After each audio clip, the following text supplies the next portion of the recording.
There's only one genre of gaming where you can raise a character from birth to death, fight vampires, and travel the world all from your couch. And that is life simulation. This is creating reality.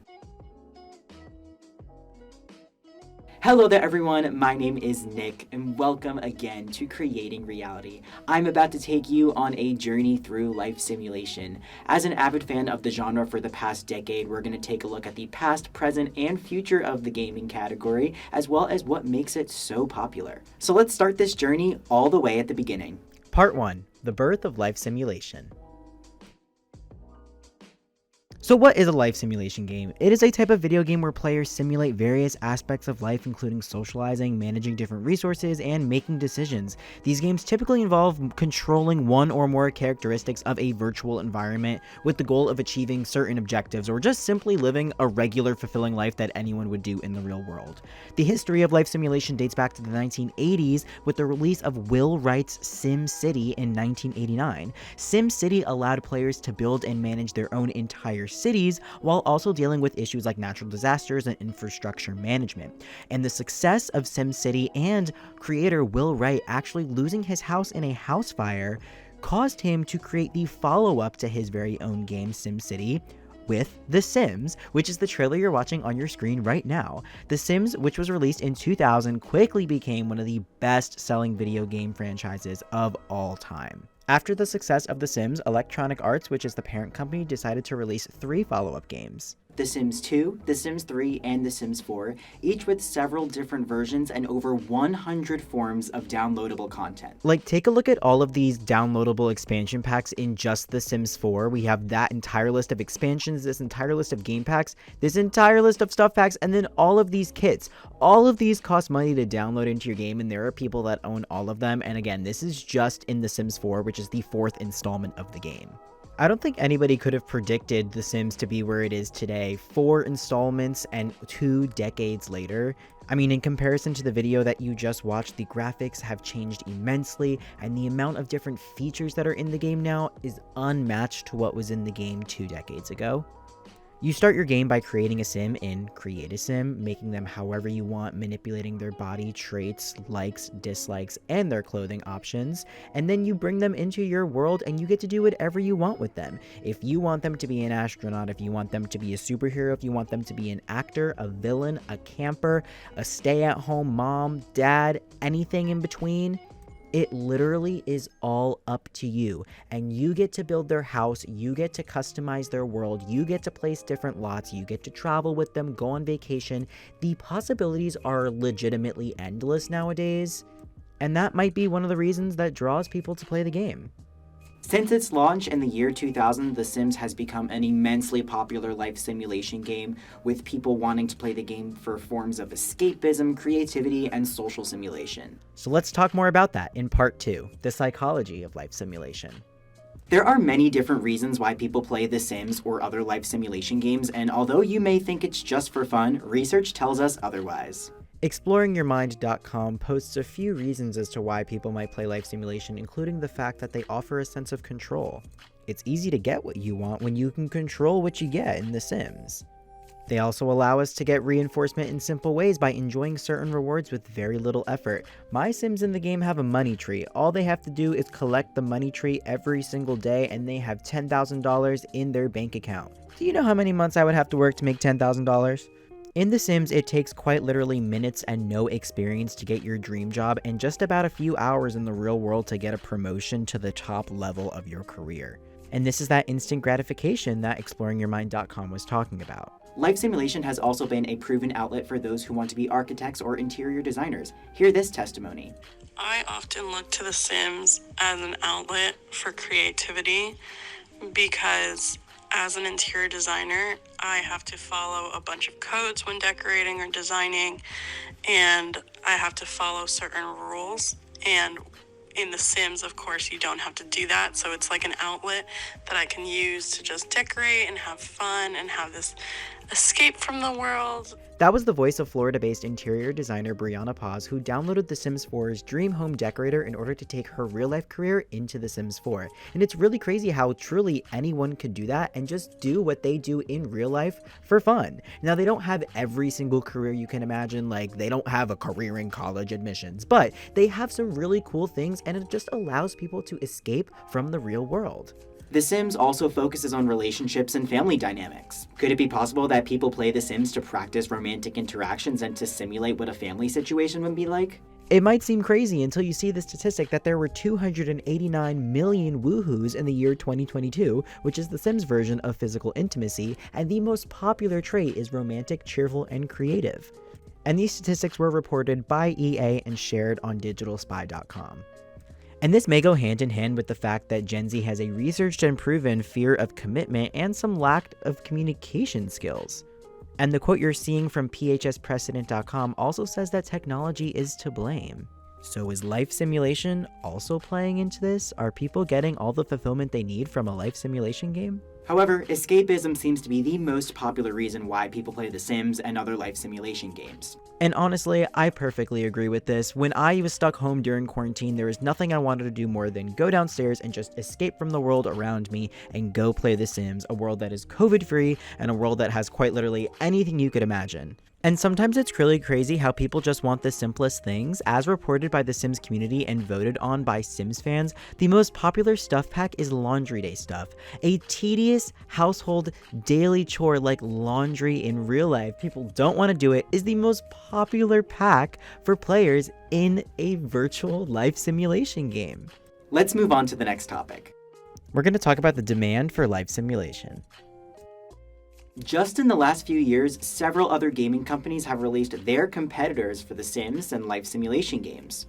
Some people might think like franchises like The Sims are dead, but the genre is ever growing. According to statistics run by EA and shared by the Sims community, there were 436 million Sims created in the year 2022, and the game is making approximately $462 million a year, up by over 40%.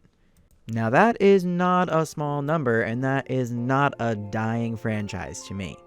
And not only is The Sims growing, but the genre of life simulation is growing. Here are some screenshots of Paralives, an indie game that is going to be sold on Steam, which is said to be the very first direct competitor to The Sims 4.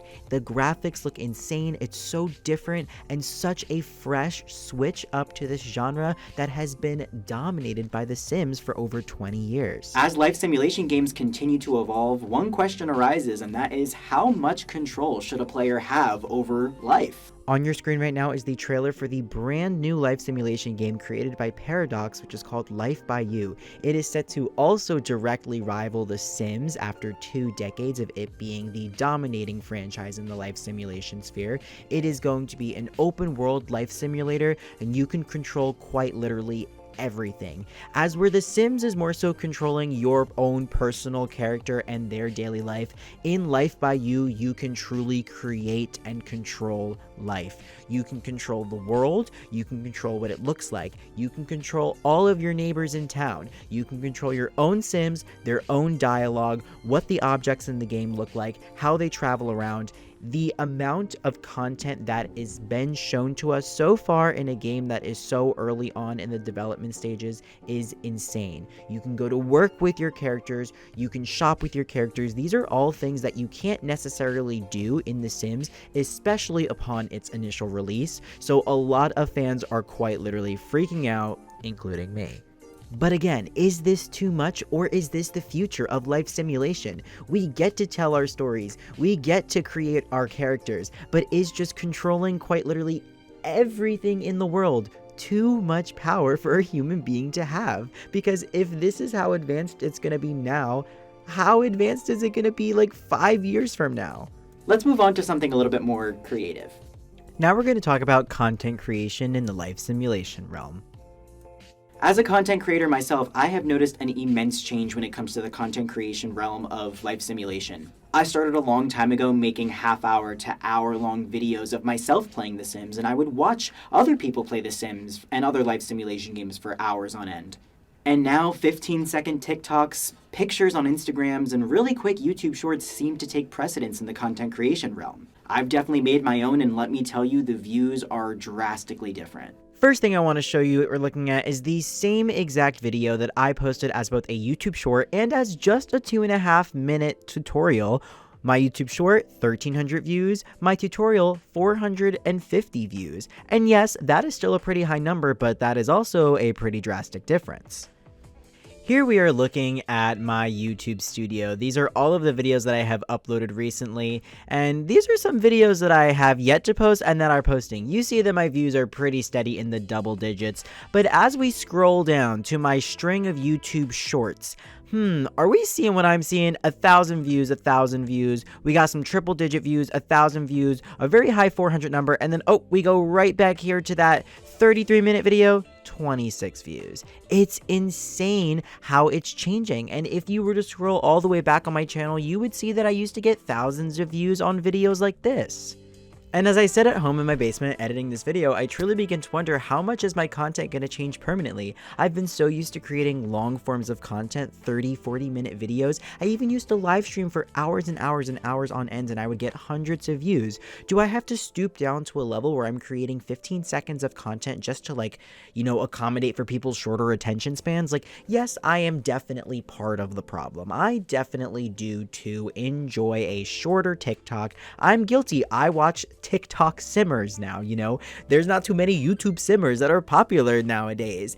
They're all on TikTok. And so yeah, I'm part of the problem because I also enjoy that content, but it's just so weird, and I can't wrap my brain around the fact that it's really changing like that. As we explore the impact and significance of life simulation games, I can't help but wonder, what is the future of life simulation games? So let's talk about that. Here's our final part, the future of life simulation. Will life simulation continue to captivate audiences in a similar capacity, or will it just die down? Or will it just be different? Hi, it's me in Facecam form again. I've decided to ask ChatGPT what it thinks the future of life simulation games is. So what do you... Oh wow, this is a lot. So ChatGPT is saying the future of life simulation game looks pretty promising. As the popularity of the genre continues to grow, the advancements in technology, especially in the artificial intelligence and virtual reality, will likely play a significant role in the development of these games. I completely agree. Can you imagine playing The Sims in VR? You are physically the Sim. Right now you control the Sim. In Life by You, we control them. But what if we are the Sim? There's all this talk about living in a simulation. What if we literally, willingly put ourselves in a simulation? That is something that could actually... That's something that could actually happen. We can expect to see more realistic and immersive life simulation games that allow players to create and control their characters, homes, and entire virtual worlds, which is exactly what we're seeing in Life by You. That's insane. I know in The Sims, you basically can create a house and you can create, a virtual world and a home, but, in Life by You, you are making quite literally everything. So the fact that AI is predicting the future of life simulation games, and we are also witnessing what they are predicting the future is showing you that the future is now. You know what I mean? These games will likely incorporate more complex decision-making systems that mimic real-life scenarios and offer more realistic outcomes based on player choices. This is also exactly what Life by You is doing. In The Sims 4, there is a set choices for dialogue that you must choose from, and The Sims also have their own language, so you can't really customize any of their interactions. But in Life by You, you get to customize the dialogue. You get to say what you want your character to say as if you are a human. But it's a video game. I can't wrap my head around that. Moreover, the integration of machine learning and AI technology can enhance the realism of in-game interactions, making the characters and environments more lifelike and responsive to player actions. This could include developing more realistic emotions and behaviors for in-game characters, making them feel more human-like. This is also so crazy. And the reason why I say that is crazy is because this is exactly what The Sims 4 has been doing since it was released in 2014, is making The Sims based on emotions, and their reactions and the way that they treat the world around them are based on their emotions. In The Sims 1, 2, and 3, Sims did not feel emotions. They just did what you told them to do as you controlled them.